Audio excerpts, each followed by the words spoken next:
કે રાજુભાઈ આવું પગલું કેમ ભરવું પડ્યું? કારણ કે એમના ઉપર કુલ 3 કેસો છે.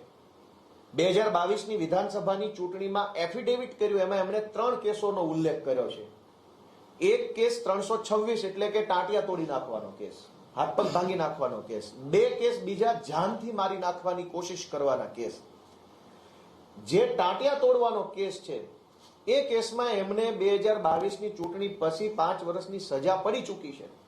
અને જે સજા એ વખતે પડી ત્યારે પાર્ટીમાં અમારે બધાય ચર્ચા થઈ હતી, ત્યારે ખૂબ ડરતા હતા કે હવે શું થશે. ત્યારે અમે બધાએ કીધું કે કોઈ ચિંતા કરવાની જરૂર નથી, આ બધું કોર્ટમાં આપણે સારી રીતે બધા આગળ વધીશું અને કોઈ તકલીફ નહીં પડે.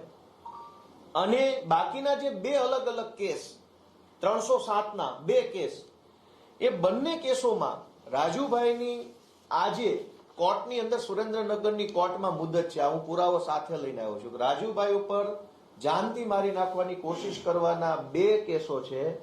બંને કેસમાં સુરેન્દ્રનગરમાં આજે જ તારીખ છે, 12મી ફેબ્રુઆરીના રોજની તારીખ આજે કોર્ટમાં છે.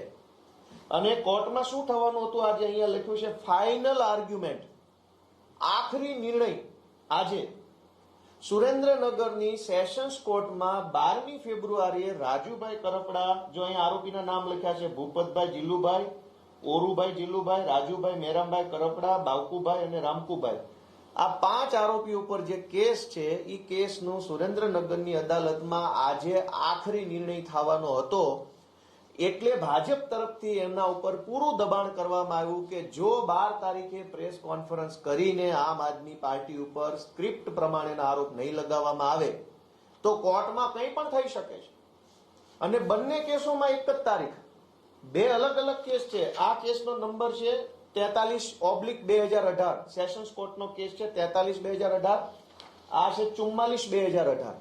બંને કેસમાં આજે ફાઇનલ હિયરિંગ છે. અને જો રાજુભાઈ આજે આ પ્રેસ કોન્ફરન્સ કરીને ભાજપે આપેલી સ્ક્રિપ્ટ પ્રમાણે આરોપ ન લગાવતા તો કદાચ આજે એમને કોર્ટની અંદર કોઈ મોટી સજા મળવાની સંભાવના હતી.